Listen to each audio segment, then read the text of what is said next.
Samsung is now considering to increase battery life capacity for its Galaxy S23 models. It is still remaining to be seen whether this increase will be applied for entire S23 series, or just the Galaxy S23 and S23 Plus.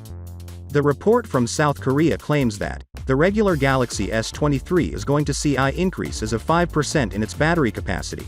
This is just a minor increase compared to the Galaxy S22 with 3700 mAh battery. Samsung will definitely try to fix a larger battery without having to make the device thick.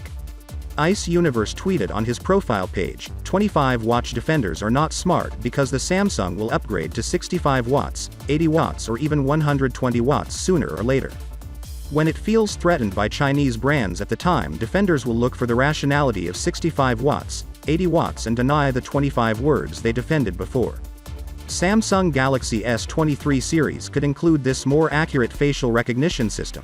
Samsung filed a patent application with the Korea Intellectual Property Rights Information Service back in March of 2021.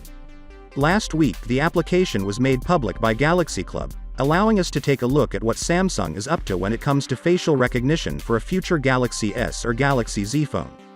The patent application discusses the use of two cameras placed under the display to create a better 3D model of the user's face. The goal of a secure facial recognition is to create a depth map of the user's face. This prevents a bad actor from using a photograph of the user to trick the system into unlocking the device.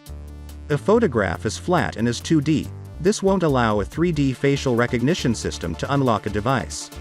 Samsung will increase the dimensions of Galaxy S23 and S23 Plus on all the sides by 0.15 mm. This might be done to make more space for bigger size of battery. We have recently spotted the Galaxy S23 Plus battery receiving its certifications. Unfortunately, the image is quite blurry so we can't read the battery capacity. Most likely the Galaxy S23 Ultra is going to have same 5000 mAh battery as its predecessor. Samsung's upcoming Galaxy S23 line, there's a good chance that the new line will arrive with Qualcomm's Snapdragon processor. In previous years Samsung opted to split its inventory with some units utilizing Samsung's own exynos processor, while others were outfitted with Qualcomm's Snapdragon cell key.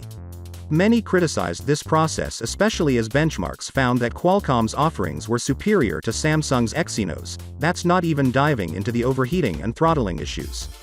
Let me know your thoughts in the comments down below, and as always I'll see you tomorrow. Peace out.